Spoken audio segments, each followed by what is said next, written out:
Hello बच्चों, कैसे हो? I hope you all are good. और अब तक हमने जो भी पढ़ा है उसका आपने अच्छे से रिवीजन किया है। तो बच्चों, लास्ट क्लास में हमने डिस्कस किया था dispersion of white light through prism. तो जब एक व्हाइट लाइट किसी प्रिज्म से पास करता है तो वो अपने 7 कंपोनेंट कलर्स में ब्रेक होता है। 7 कंपोनेंट कलर्स जो हैं उनका नाम क्या है? तो विब्ग्योर है। तो नीचे से विब्ग्योर हम लोग स्टार्ट करते हैं, वायलेट, इंडिगो, ब्लू, इस तरह से करके कल हम लोगों ने देखा था उसको। और लास्ट क्लास में हम लोगों ने वेवलेंथ और फ्रीक्वेंसी का एस्पेक्ट भी देखा था कि किस कलर का वेवलेंथ ज़्यादा होता है, किस कलर का फ्रीक्वेंसी ज़्यादा होता है। तो ये सब हम लोगों ने लास्ट क्लास में डिस्कस किया था, ठीक है बच्चों। और वही जो 7 कंपोनेंट कलर्स का जो एक पैटर्न आता है उसे ही हम लोग स्पेक्ट्रम कहते हैं। तो ये जो डिस्पर्सन फिनोमेना है ये हम लोग खुद से प्रैक्टिकल करके तो प्राप्त कर ही सकते हैं, ऑब्टेन कर ही सकते हैं, बट नेचर में भी डिस्पर्सन फिनोमेना होता है। और उस डिस्पर्सन फिनोमेना के कारण एक नेचुरल एक्टिविटी है जिसे आप सबने सुना है और उसका नाम है रेनबो। तो जब कभी भी बरसात का मौसम होता है तो आप लोगों को कई दफा स्काई में रेनबो देखने को मिलता है। एक धनुष के आकार का एक कलरफुल पैटर्न हम लोगों को देखने को मिलता है और उसे ही हम लोग रेनबो कहते हैं, ठीक है। तो उस रेनबो में 7 कंपोनेंट कलर्स ऑफ लाइट हमको देखते हैं, हम लोगों को दिखता है। तो ये जो रेनबो का फॉर्मेशन होता है वो because of dispersion phenomena of light होता है। किसके कारण होता है बच्चों रेनबो का फॉर्मेशन? तो because of dispersion phenomena of light. तो आज हम लोग यही डिस्कस करने वाले हैं some natural phenomena of dispersion of white light, ठीक है, जो कि सन से हमारे अर्थ पे आता है। तो टॉपिक क्या है हमारा?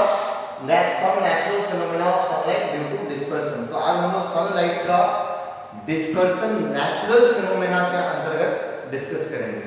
तो उसके अंतर्गत सबसे पहला टॉपिक क्या डिस्कस करने वाले हैं हम लोग बच्चों? रेनबो। क्या है रेनबो? तो rainbow is a natural phenomena of sunlight. जैसा कि मैंने बताया रेनबो क्या है? सनलाइट का एक नेचुरल फिनोमेना है। ओके बच्चों, नेक्स्ट आगे क्या लिखता है? In formation of rainbow the light rays goes through refraction, dispersion and reflection from a water droplet. तो रेनबो के फॉर्मेशन के दरमियान सनलाइट 3 फिनोमेना से पास करता है। 3 फिनोमेना सनलाइट का होता है। 3 फिनोमेना क्या है? एक तो है सर रिफ्रैक्शन, मतलब सनलाइट का रिफ्रैक्शन होता है, देन डिस्पर्सन, इसके बाद फिर डिस्पर्सन होता है, और देन रिफ्लेक्शन, और फिर रिफ्लेक्शन होता है। ये तीनों फिनोमेना अकर करता है, ये तीनों फिनोमेना होता है जब कभी भी रेनबो का फॉर्मेशन होता है बच्चों, ठीक है। और रेनबो फॉर्मेशन के लिए एक और कंडीशन क्या है कि जब कभी भी बारिश हो रहा हो तो जब बारिश होता है तो क्या होता है बच्चों? जो वाटर ड्रॉपलेट्स हैं वो हमारे एटमॉस्फेयर में हैंग कर रहा होता है, मतलब वहां पे कहीं लटक रहा होता है। कैसे लटक रहा होता है? तो आप सभी को पता है कि हमारे एटमॉस्फेयर में बहुत सारे डस्ट पार्टिकल्स हैं। उस डस्ट पार्टिकल पे ये छोटे छोटे ड्रॉपलेट्स जो है वो आकर के जमा हो जाते हैं, ठीक है। अब ये जमा हुआ मेरा जो वाटर ड्रॉपलेट्स है एटमॉस्फेयर में, अगर उसके सामने सन है तभी आपका रेनबो का फॉर्मेशन पॉसिबल है। क्या कंडीशन मैंने बताया रेनबो फॉर्मेशन के लिए? कि ड्यूरिंग रेनफॉल या आफ्टर रेनफॉल, तो जिस साइड बारिश हुई है उसके अपोजिट साइड सन होना चाहिए। मतलब आप जब अर्थ पे खड़े होकर के रेनबो अगर देख रहे हो, अगर आप इस साइड रेनबो देख रहे हो तो आपके पीठ के साइड, मतलब आपके बैक के साइड सन होना चाहिए, तभी रेनबो का फॉर्मेशन होता है। इसी कंडीशन में होता है, मतलब इस साइड रेनबो है और मेरे बैक के साइड सन होगा, तभी आपको रेनबो दिखेगा। मतलब सन और रेनबो दोनों एक साइड नहीं हो सकता है, दोनों अपोजिट साइड होना चाहिए, ठीक है बच्चों। तो ऑब्जर्वर के सामने रेनबो होगा और उसके पीछे सन होगा, तभी जाकर के रेनबो का फॉर्मेशन होता है। रेनबो का फॉर्मेशन में और क्या क्या चीज ध्यान में रखना है, क्यों होता है रेनबो का फॉर्मेशन, तो ये बिकॉज ऑफ जो बारिश के समय जो वाटर ड्रॉपलेट्स हैं वो स्काई में, वो हमारे अर्थ एटमॉस्फेयर में वो हैंग कर रहा होता है, मतलब लटक रहा होता है। तो लटक कैसे रहा होता है, तो because of the dust particles present in our atmosphere. तो जो डस्ट पार्टिकल हमारे अर्थ एटमॉस्फेयर पे है उसके ऊपर छोटे छोटे वाटर ड्रॉपलेट्स आकर के जमा हो जाते हैं। तो एक जगह पूरे एटमॉस्फेयर में क्या है, वाटर ड्रॉपलेट्स है, और सामने क्या है, उसके जस्ट सामने क्या है, सन है। तो मैं ऑब्जर्वर हूँ, सामने में बारिश हुई है, यहाँ पे डस्ट पार्टिकल था, यहाँ पे वाटर ड्रॉपलेट जमा है और पीछे सन है। तो सन से लाइट आएगा, इस वाटर ड्रॉपलेट पे फॉल करेगा। ठीक है, मैं जिस तरीके से खड़ा हूँ इसी तरीके से आपको समझना है। ठीक है बच्चों, मतलब मेरे सामने बारिश हुई है, यहाँ पे डस्ट पार्टिकल है, इसी डस्ट पार्टिकल पे वाटर ड्रॉपलेट्स आकर के जमा है और मेरे पीछे सन है। इस सन से व्हाइट लाइट आएगा, उस वाटर ड्रॉपलेट पे पड़ेगा और तब जाकर के हमको रेनबो देखने को मिलेगा। तो जिस समय रेनबो का फॉर्मेशन हो रहा होता है उस समय वाटर ड्रॉपलेट के अंदर कौन कौन सा फिनोमेना होता है बच्चों, रिफ्रैक्शन होता है, डिस्पर्सन होता है और रिफ्लेक्शन होता है। ये तीन फिनोमेना होता है उस वाटर ड्रॉपलेट के थ्रू। अब चलिए देखते हैं हम लोग डिटेल में कि उस वाटर ड्रॉपलेट में लाइट का कैसे क्या फिनोमेना होता है, उस चीज को हम लोग देखते हैं। तो बच्चों जैसे इधर कहीं सन था, यहाँ पे आपका ऑब्जर्वर है, लेट्स अज्यूम यहाँ पे हमारा ऑब्जर्वर है, इधर कहीं पे आपका सन है। तो सन से ये सनलाइट आया, ठीक है बच्चों, सन थोड़ा सा ऊपर कर देते हैं हम लोग, यहां पे सन कर देते हैं। तो ये सन है, यहां से सनलाइट आया, मतलब ये सनलाइट है, व्हाइट लाइट है। ये जैसे ही वाटर ड्रॉपलेट के अंदर इन किया तो क्या हो गया, यहाँ पर डिस्पर्सन फिनोमेना हो गया बच्चों। क्या कौन सा फिनोमेना हुआ इस पॉइंट पे, इस पॉइंट पे डिस्पर्सन हो गया। डिस्पर्सन फिनोमेना में क्या होता है, लाइट, व्हाइट लाइट अपने 7 कंपोनेंट कलर्स में टूट जाता है। तो यहाँ पे ये सनलाइट जैसे ही इस वाटर ड्रॉपलेट के अंदर इन किया, ये 7 कंपोनेंट कलर्स में टूट गया। 7 कंपोनेंट कलर में सबसे ऊपर कौन होगा, रेड, और सबसे नीचे कौन होगा, वायलेट। आप यहाँ पर बस 2 ही रे देख पा रहे हो क्योंकि मैंने बीच का 5 रे ड्रॉ नहीं किया है। इसलिए नहीं ड्रॉ किया है क्योंकि अगर मैं ऑल 7 कंपोनेंट ऑफ कलर्स को इस पे रिप्रेजेंट करूं तो ये फिगर बहुत कॉम्प्लेक्स हो जाएगा। इसलिए मैंने सबसे फर्स्ट कलर रेड को रिप्रेजेंट किया है और सबसे लास्ट कलर वायलेट को रिप्रेजेंट किया है। तो इस पॉइंट पे डिस्पर्सन फिनोमेना हुआ, सनलाइट अपने 7 कंपोनेंट कलर में टूट जाएगा। यहाँ दिव्यो मतलब VIBGYOR सबसे ऊपर रेड होगा और नीचे वायलेट होगा।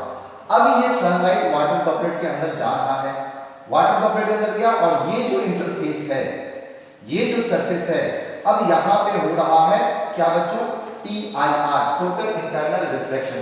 टोटल इंटरनल रिफ्लेक्शन के लिए बच्चों 2 कंडीशन है जो मैंने आपको बताया था। क्या है, light should travel, light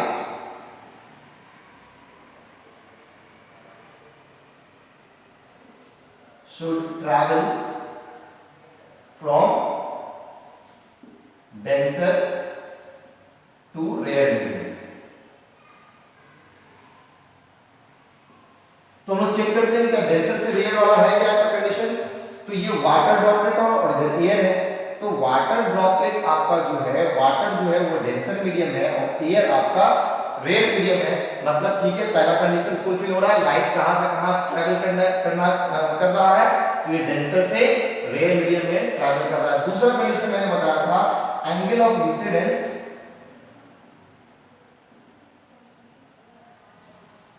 should be greater than critical angle, critical angle. तो यहां पर जो एंगल ऑफ इंसिडेंस है, देखो ये जो है आपका, ये एंगल ऑफ इंसिडेंस कहलाएगा। तो ये angle of incidence critical angle से बड़ा होना चाहिए। तो बच्चों ये जो कंडीशन है ये हमेशा फुलफिल नहीं होता है। तो जब ये कंडीशन फुलफिल होता है मतलब I is greater than critical angle. और मैं आपको बता दूं कि critical angle for water and air interface is 48 degree. कितना है बच्चों क्रिटिकल एंगल? 48 डिग्री। तो अगर ये कंडीशन फुलफिल होता है कि angle of incidence critical angle से ज्यादा है, मतलब I अगर बड़ा है 48 डिग्री से, तभी आपका TIR होगा, और जब TIR होगा तो आपको रेनबो देखने को मिलेगा। ठीक है बच्चों, तो यहाँ भी I जो है सो आपका ग्रेटर देन क्रिटिकल एंगल है।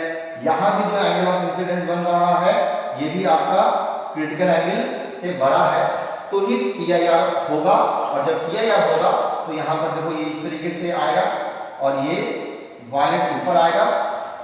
तो after emerging from this water droplet, violet आपको ऊपर दिखेगा और रेड आपको नीचे दिखेगा। ठीक है बच्चों, तो यहाँ पे आपको वायलेट दिख रहा है और नीचे आपको रेड दिख रहा है, और इस बीच में बाकी के 5 कलर्स हैं, मतलब V I B G Y O R, V I B G Y O और फिर R, विब्जियो। तो ये आपको ऊपर से लेकर के नीचे तक all 7 component of white light दिख जाएंगे, और इसीलिए हम लोग क्या कहते हैं? रेनबो। तो बहुत ही सिंपल सा फिनोमेना है रेनबो फॉर्मेशन का। क्या क्या बात आपको ध्यान में रखना है? सबसे पहली बात ये कि सन जिस साइड बारिश हुई है उसके अपोजिट साइड होना चाहिए, ऑब्जर्वर बीच में होगा, तो आपको रेनबो दिखेगा। तो ऐसा है क्या हमेशा रेनबो दिखेगा?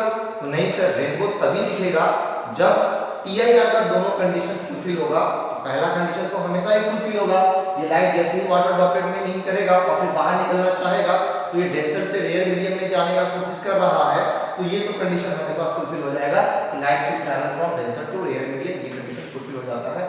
बट जो सेकंड कंडीशन है कि एंगल ऑफ इंसिडेंस जो है वो क्रिटिकल एंगल से ज्यादा होना चाहिए, ये कंडीशन हर समय फुलफिल नहीं होता है, जिस कारण से कि हर बारिश के बाद आपको रेनबो देखने को नहीं मिलता है।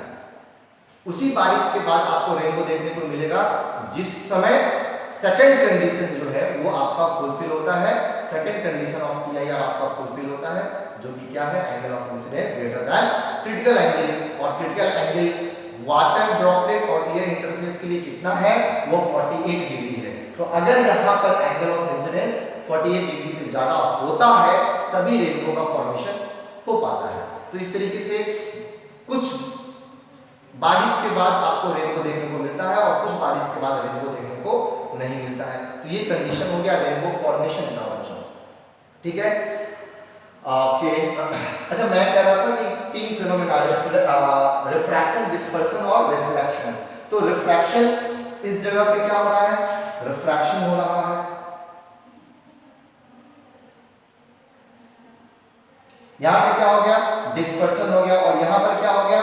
TIR, टोटल इंटरनल रिफ्लेक्शन, मतलब रिफ्लेक्शन हुआ। तो all 3 phenomena occurs during a formation of rainbow। तो ये सिंपल सा कॉन्सेप्ट था रेनबो फॉर्मेशन का बच्चों। अब इसमें जो बताया जाता है वो ये कि जो आपका वायलेट कलर है, जो आपका वायलेट कलर है और जो सनलाइट है, इन दोनों के बीच जो एंगल बनता है वो 40 डिग्री का एंगल बनता है, और जो रेड कलर है और जो सनलाइट है इसके बीच का एंगल जो बनता है बच्चों वो 42 डिग्री का बनता है। ठीक है, इसको भी आपको याद रखना है क्या कि during the formation of rainbow what is the angle between violet colour and sunlight? तो ये एंगल है 40 डिग्री। दूसरा क्वेश्चन क्या होता है? What is the angle between red colour of rainbow and sunlight? तो उसका आंसर है 42 degree. What is the critical angle for water droplet and air interface for TIR? तो वो वैल्यू है 48 डिग्री। तो जब एंगल ऑफ इंसिडेंस यहाँ पे 48 डिग्री से ज्यादा होता है तभी TIR होता है, और जब TIR होगा तभी रेनबो का फॉर्मेशन होगा। तो ये बच्चों बेसिक इंट्रोडक्शन था रेनबो फॉर्मेशन का। अभी हम लोग इसमें थोड़ा सा और डिटेल में देखेंगे। अब देखो, रेनबो जो है वो 2 टाइप का होता है। एक हम लोग प्राइमरी रेनबो बोलते हैं और दूसरे को सेकेंडरी रेनबो बोलते हैं। तो अभी ये अगर आप लोगों को समझ में आ गया है तो हम लोग अब नेक्स्ट टॉपिक की तरफ बढ़ते हैं, टाइप्स ऑफ रेनबो। ठीक है बच्चों,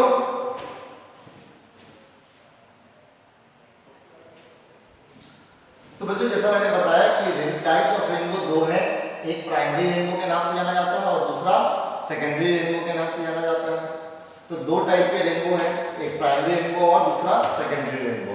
हम लोग दोनों को एक एक करके डिस्कस करेंगे कि प्राइमरी रेनबो कैसे फॉर्म होता है, सेकेंडरी रेनबो क्या कैसे फॉर्म होता है, दोनों में डिफरेंस क्या है, प्राइमरी रेनबो और सेकेंडरी रेनबो में डिफरेंस क्या है, वो भी डिस्कस करेंगे। तो चलिए हम लोग स्टार्ट करते हैं सबसे पहले प्राइमरी रेनबो से। प्राइमरी रेनबो क्या है और कैसे फॉर्मेशन इसका होता है। तो प्राइमरी रेनबो जो है वो एक 3 स्टेप प्रोसेस है। इसमें 3 स्टेप होता है, जैसा कि हमने अभी लास्ट टाइम देखा था। तो 3 स्टेप क्या क्या है। पहला स्टेप आपका डिस्पर्सन होगा वाटर ड्रॉपलेट से, दूसरा स्टेप आपका रिफ्लेक्शन है, मतलब TIR होगा, टोटल इंटरनल रिफ्लेक्शन, तो ये रिफ्लेक्शन फिनोमेना है। और तीसरा स्टेप आपका रिफ्रैक्शन फिनोमेना है, जब लाइट आपका वाटर ड्रॉपलेट से बाहर निकल रहा होता है उस समय रिफ्रैक्शन फिनोमेना होता है। तो आपको सबसे पहले ध्यान क्या रखना है कि प्राइमरी रेनबो एक 3 स्टेप प्रोसेस है। तीनों स्टेप क्या है वन बाय वन हम लोग बताएंगे। तो पहला स्टेप है डिस्पर्सन, दूसरा स्टेप है रिफ्लेक्शन और तीसरा स्टेप है रिफ्रैक्शन। ठीक है, रिफ्लेक्शन जो स्टेप है सेकंड स्टेप, वहीं पे TIR होता है। और इसमें कुछ बातें हैं वो ये कि प्राइमरी रेनबो फॉर्मेशन के लिए जो आपको पैटर्न मिलता है रेनबो का, उसमें एटलीस्ट दो वाटर ड्रॉपलेट का होना जरूरी है। मतलब प्राइमरी रेनबो 2 वाटर ड्रॉपलेट के हेल्प से बनता है। ठीक है बच्चों, प्राइमरी रेनबो 2 वाटर ड्रॉपलेट के हेल्प से बनता है। और जो रेनबो फॉर्मेशन होगा प्राइमरी रेनबो का, उसमें सबसे ऊपर में रेड कलर दिखेगा और सबसे नीचे में वायलेट कलर दिखेगा।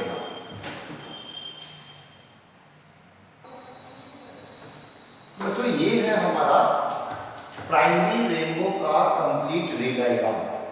ठीक है, जैसा कि मैंने आपको बताया था अभी जस्ट थोड़ी देर पहले कि प्राइमरी रेनबो बनने के लिए एटलीस्ट नहीं, एक्चुअली में 2 रेन ड्रॉप का होना जरूरी है। तो मेरे पास 2 रेन ड्रॉप है, ये रेन ड्रॉप 1 और ये रेन ड्रॉप 2। तो ये फर्स्ट है रेन ड्रॉप और ये सेकंड रेन ड्रॉप है। तो प्राइमरी रेनबो के लिए मुझे कितने रेन ड्रॉप चाहिए? 2। ये यहां पे आपका सनलाइट आ रहा है। ठीक है, सनलाइट से कौन सा लाइट आएगा? White light. अब देखो ये व्हाइट लाइट जो आ रहा है, ये तो बीम ऑफ लाइट आएगा, एक लाइट तो आएगा नहीं, बीम ऑफ लाइट है। तो इसमें से एक बीम जो है वो आपका फर्स्ट रेन ड्रॉप पे जाएगा और वहां से जो ये पॉइंट है, इस पॉइंट पे होगा डिस्पर्सन, जैसा कि हमने लास्ट केस में देखा था। तो यहां पे हो गया डिस्पर्सन हुआ, तो ये 7 कंपोनेंट में टूट गया। मैंने ऑल 7 कंपोनेंट ऑफ कलर्स को एक ही लाइन से रिप्रेजेंट किया है, बट एक्चुअली में आपको ये समझना है कि यहाँ पर ये 7 कंपोनेंट कलर्स में टूट गया, जैसा कि अभी जस्ट लास्ट रे डायग्राम में मैंने समझाया था। तो चूंकि रे डायग्राम बहुत ज़्यादा कॉम्प्लेक्स ना हो, बहुत ज़्यादा गंदा ना हो, पेचीदा ना हो, इस कारण से हमने इसे लास्ट टाइम तो 7 कंपोनेंट कलर को दो रे से रिप्रेजेंट किया था, इस बार हमने सिंगल रे से ही रिप्रेजेंट किया है। आपको समझना है, ये अंडरस्टूड है कि ये जो रे है ये एक्चुअल में 7 कंपोनेंट कलर्स है। ठीक है, तो यहाँ पे ये डिस्पर्सन हो गया, 7 कंपोनेंट कलर्स में ये टूट चुका है। फिर यहाँ पे क्या हुआ था? TIR, तो यहाँ पे टोटल इंटरनल रिफ्लेक्शन हो चुका है और फिर यहाँ पे रिफ्रैक्शन फिनोमेना जो होना है वो रिफ्रैक्शन होगा। ठीक है बच्चों, यहाँ पे रिफ्रैक्शन होगा। अब जब रिफ्रैक्शन हुआ था वहां पे लास्ट टाइम जब हम लोगों ने देखा था तो सबसे ऊपर में क्या था? वायलेट। तो ये आपका वायलेट है और उसके नीचे में क्या था? रेड। तो ये आपका रेड है, ये रेड कलर है और ये वायलेट कलर है। फिर जो दूसरा बीम ऑफ लाइट आएगा वो आपका इस सेकंड रेन ड्रॉप पे जाएगा और जैसे ही ये सेकंड रेन ड्रॉप पे गया तो फिर से ये यहाँ पर डिस्पर्सन फिनोमेना हुआ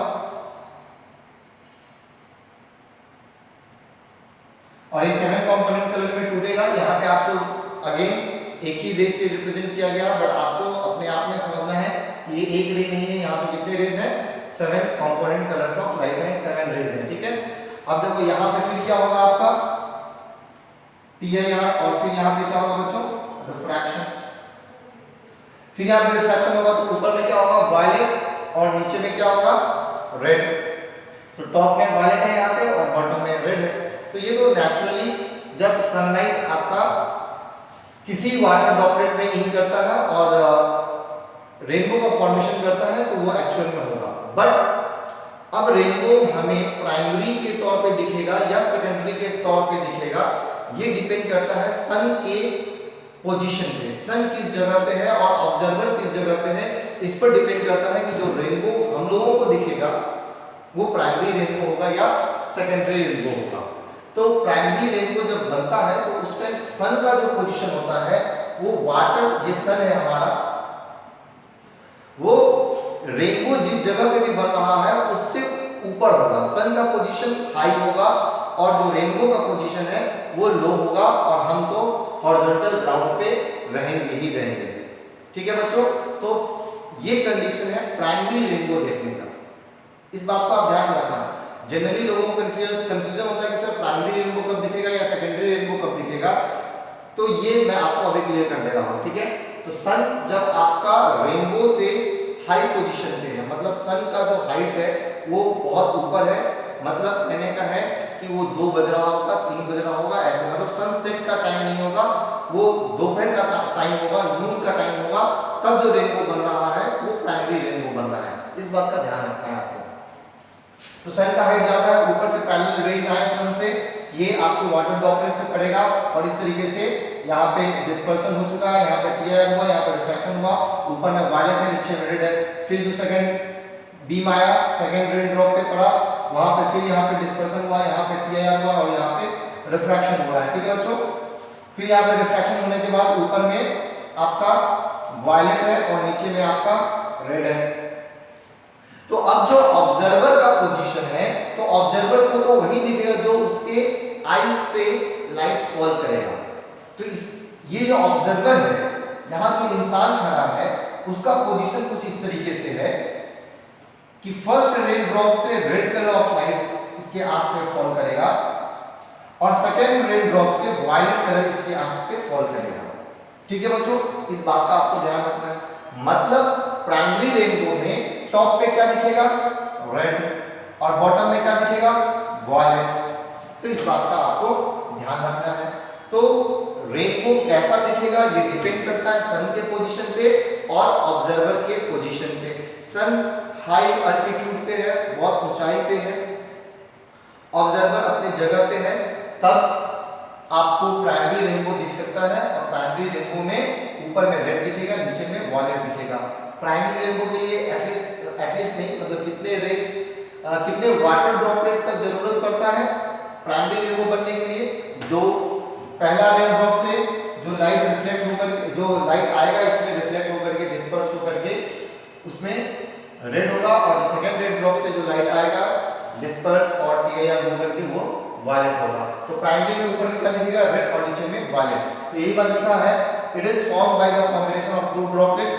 और दूसरा पॉइंट क्या लिखा है, in primary rainbow the red colour of light is at the top and violet is at the bottom. तो ये था बच्चों प्राइमरी रेनबो का पूरा का पूरा रे डायग्राम, मैंने आपको समझा दिया है। जैसा कि हमने लास्ट क्लास में देखा था कि जो भी सनलाइट आ रहा है उस सनलाइट से जो वायलेट कलर है वो कितने डिग्री का एंगल बनाता है, 40 डिग्री का, और जो नीचे आपका रेड कलर होता है वो कितने डिग्री का एंगल बनाता है, 42 डिग्री का। तो बच्चों ये वायलेट कलर का जो एंगल है वो आपका 40 डिग्री का है और जो रेड कलर का है वो 42 डिग्री का है। यहाँ भी वही जो रेड रे है फर्स्ट रेन ड्रॉप से वो आपका 42 डिग्री बनाएगा और ये जो वायलेट है वो आपका 40 डिग्री बनाएगा। लेकिन ये आपके ऑब्जर्वर के आंख पे पड़ेगा ही नहीं। कौन नहीं पड़ेगा, तो फर्स्ट ड्रॉपलेट से वायलेट कलर नहीं पड़ेगा और सेकंड ड्रॉपलेट से रेड कलर ऑब्जर्वर के आई पे नहीं पड़ेगा। इस कारण ये उसको नहीं दिखेगा, उसको दिखेगा क्या, ऊपर में रेड, नीचे में वायलेट। समझ गए बच्चों। तो ये था हमारा प्राइमरी रेनबो। अब इसके बाद हम लोग देखने वाले हैं सेकेंडरी रेनबो। तो सेकेंडरी रेनबो में क्या डिफरेंस है प्राइमरी रेनबो से वो भी हम लोग डिस्कस करेंगे। ठीक है बच्चों, तो अभी हम लोग नेक्स्ट सेकेंडरी रेनबो देखते हैं।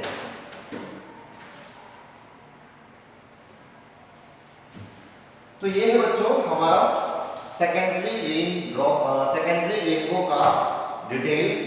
अब हम लोग यहाँ पर आराम से समझते हैं कि सेकेंडरी रेन ड्रॉप कैसे बनता है, क्या फिनोमेना इसमें अकर होता है। तो सबसे पहले तो हम लोग ये जान जाए कि सेकेंडरी रेनबो जो है वो 4 स्टेप प्रोसेस है। प्राइमरी रेनबो कितना स्टेप प्रोसेस था, 3 स्टेप। सेकेंडरी रेनबो कितना स्टेप प्रोसेस है, 4 स्टेप। 4 स्टेप क्या क्या है, तो सबसे पहला है डिस्पर्सन, फिर रिफ्लेक्शन, फिर तीसरा रिफ्लेक्शन और चौथा रिफ्रैक्शन। तो प्राइमरी रेनबो और सेकेंडरी रेनबो में जो मेन डिफरेंस है वो है TIR का। क्या, तो प्राइमरी रेनबो में एक ही बार TIR होता है, जबकि सेकेंडरी रेनबो में 2 बार कंसेक्यूटिवली TIR होता है। देख लो, तो सेकेंड स्टेप और third step, second step third step दोनों में ही TIR होता है और इस तरीके से ये 4 स्टेप प्रोसेस बनता है सेकेंडरी रेनबो। ठीक है बच्चों। अब उसी बात को यहाँ पे लिखा गया है कि it is a 4 step process. 4 step क्या क्या है, डिस्पर्सन, रिफ्लेक्शन, फिर से रिफ्लेक्शन और D में है रिफ्रैक्शन। ठीक है। अब जो सेकेंडरी रेनबो हम लोग को दिखता है उसमें टॉप में आपके पास वायलेट होगा और बॉटम में आपके पास रेड होगा। इस बात का ध्यान रहे। तो ये मेरा ऑब्जर्वर है, अगर देख लो तो ये हमारा ऑब्जर्वर है। ऑब्जर्वर को टॉप में क्या दिखेगा, वायलेट, और बॉटम में क्या दिखेगा, रेड। तो दूसरा डिफरेंस क्या हो गया सेकेंडरी रेनबो में प्राइमरी रेनबो से। तो प्राइमरी रेनबो में टॉप में हम लोगों को रेड कलर दिखता था और बॉटम में वायलेट, जबकि सेकेंडरी रेनबो में टॉप में हम लोगों को वायलेट दिखेगा और बॉटम में हम लोगों को रेड दिखेगा। तो जस्ट उल्टा हो गया सेकेंडरी रेनबो में। फिर क्या, it is also formed by combination of 2 droplets. ये भी 2 ड्रॉपलेट के कॉम्बिनेशन से बनेगा, जैसा कि प्राइमरी रेनबो के केस में भी था। तो यहाँ पर कोई डिफरेंस तो नहीं है। जैसे प्राइमरी रेनबो में 2 ड्रॉपलेट से रेनबो बन रहा था, उसी तरीके से सेकेंडरी रेनबो में भी 2 ड्रॉपलेट के हेल्प से ही आपका रेनबो बनेगा। तो इस तरीके से आप देख लीजिए, मेरे पास 2 ड्रॉपलेट्स हैं, एक फर्स्ट और ये रहा सेकेंड। ये हमारा फर्स्ट ड्रॉप है और ये हमारा सेकेंड ड्रॉपलेट है। ठीक है बच्चों। अब जैसा कि हम देख पा रहे हैं कि यहां से इसके अंदर सनलाइट आएगा, तो ये जो लाइट रे आपको दिख रहा है ये आपका सनलाइट है। तो यहां पर हम लोग लिख देते हैं सन लाइट, जो कि क्या है, व्हाइट लाइट होगा। तो सनलाइट यहां से आपका एंटर करेगा। हम लोग एक एक करके दोनों ड्रॉपलेट को डिस्कस करेंगे। तो सबसे पहला जो बीम ऑफ लाइट है वो आपका फर्स्ट ड्रॉपलेट पे पड़ रहा है। तो फर्स्ट ड्रॉपलेट में जैसे ही ये इंक करेगा, यहां पर आपका क्या होगा बच्चों, डिस्पर्सन फिनोमेना होगा। तो ठीक है, यहां पे डिस्पर्सन फिनोमेना होगा। ये 7 कंपोनेंट में टूट गया। हालांकि यहां पे 7 कंपोनेंट्स आपको दिख नहीं रहे हैं। ऑल 7 कंपोनेंट्स को हम लोग बस एक ही रे से रिप्रेजेंट कर रहे हैं, तो कंफ्यूज नहीं करना है। ठीक है। तो यहां पे 7 कंपोनेंट में टूट गया। अब यहां पर क्या हुआ बच्चों, तो यहां पर हुआ TIR, total internal reflection. First step, second step, third step में क्या हुआ, फिर से TIR, और ये थर्ड स्टेप यहां पे हुआ आपका रिफ्रैक्शन। तो 4 स्टेप प्रोसेस आपको दिख गया। First step dispersion, second step TIR, third step TIR और फोर्थ स्टेप आपका रिफ्रैक्शन है बच्चों। ठीक है। अब देखो यहां पे एक चीज और ध्यान देने वाली क्या है कि प्राइमरी रेनबो के केस में आपका टॉप में वायलेट आता था और बॉटम में प्राइमरी रेनबो। मैं यहां पे लिख रहा हूं क्या, प्राइमरी रेनबो। मैंने क्या कहा था, प्राइमरी रेनबो में टॉप में क्या है, वायलेट, और बॉटम में क्या है, रेड। लेकिन वही अगर आप सेकेंडरी रेनबो में देखो तो टॉप में क्या है, रेड, और बॉटम में क्या है, वायलेट। ऐसा कैसे हो गया, इसके पीछे कारण क्या है? तो आप ध्यान देना, प्राइमरी रेनबो में क्या हो रहा था कि जैसे ही ये सनलाइट यहां पे आ रहा था तो यहाँ पे डिस्पर्सन फिनोमेना हुआ था, ठीक है बच्चों। डिस्पर्सन फिनोमेना में सबसे ऊपर रेड था और नीचे वायलेट था। अब जब यहां पर टीआईआर होता है तो ये यहां पर एक दूसरे को क्रॉस करता है। आप एक बार फिर से पीछे जाकर के आप लोग देख सकते हो। तो यहां पर क्या करता है, ये एक दोनों को क्रॉस करता है। यहां पर देखो क्रॉस हुआ, जिस कारण से नीचे क्या आ जाता है आपका रेड और ऊपर क्या आ जाता है वायलेट। तो इस तरीके से आपको यहाँ पे वायलेट दिखता है और फिर यहाँ पर रेड दिखता है। तो ये जो टीआईआर हुआ है, टीआईआर होने की वजह से क्या करता है, सारे जो रेज है एक दूसरे को क्रॉस कर जाते हैं और ये पैटर्न उल्टा हो जाता है। जो डिस्पर्सन के बाद ऊपर में रेड था, नीचे में वायलेट था, टीआईआर के बाद यहाँ पर ऊपर में वायलेट आ जाता है और नीचे में रेड आ जाता है। वही आपका बाहर निकलता है वायलेट और रेड बनके। जैसा कि हमने प्राइमरी में देखा, टॉप में क्या है वायलेट और बॉटम में क्या है रेड। लेकिन सेकेंडरी रेनबो में आप क्या देख पा रहे हो, यहाँ पर दो बार टीआईआर होगा, एक यहाँ पर टीआईआर होगा और एक यहाँ पर टीआईआर होगा। तो जैसे यहाँ पर डिस्पर्सन हुआ तो ऊपर में क्या था आपके पास रेड और नीचे में क्या था वायलेट। इसमें ऊपर में क्या है रेड, नीचे में क्या है वायलेट। अब जैसे ही यहाँ पर ये टीआईआर करके यहाँ पर पहुंचा तो ये बीच में क्या करेगा, एक दूसरे को क्रॉस करेगा, जैसे कि यहाँ पे किया था। तो यहाँ पे फिर टॉप में क्या आ जाएगा बच्चों वायलेट और बॉटम में क्या आएगा रेड। अब फिर यहाँ पे दोबारा से टीआईआर जब होगा तो फिर से ये एक दूसरे को क्रॉस करेगा और क्रॉस करने के बाद अब फिर से ये पैटर्न उलट जाएगा और ऊपर में आ जाएगा रेड और नीचे में आ जाएगा वायलेट। और वही फिर ये बाहर निकलता है ऊपर में रेड और नीचे में वायलेट। तो बच्चों ये बहुत मेन कंफ्यूजन होता है जो इन जनरल बच्चों को समझ में नहीं आता है। इस प्राइमरी रेनबो में जब ड्रॉपलेट से व्हाइट लाइट बाहर निकलता है तो ऊपर में वायलेट होता है और नीचे में रेड होता है, जबकि सेकेंडरी में ऊपर में रेड और नीचे में वायलेट क्यों हो गया। या प्राइमरी में ही जब डिस्पर्सन हुआ तो डिस्पर्सन होने के बाद टॉप में रेड होता है और बॉटम में वायलेट होता है। लेकिन रेनबो के केस में जब वो डिस्पर्सन होता है और टीआईआर होकर जब वो बाहर निकलता है तो फिर वो कैसे टॉप में वायलेट हो जाता है और बॉटम में रेड हो जाता है, जबकि स्पेक्ट्रम में टॉप में रेड है और बॉटम में वायलेट है। तो वो इसलिए ऐसा होता है क्योंकि यहाँ पे क्या करता है आफ्टर टीआईआर ये बीच रास्ते में एक बार एक दूसरे को क्रॉस करता है और जिस कारण से ये पैटर्न उलट जाता है। ऊपर में रेड और नीचे में वायलेट जो आपका स्पेक्ट्रम है वो जस्ट उलट जाता है और ऊपर में वायलेट नीचे में रेड आता है। ये प्राइमरी का केस है।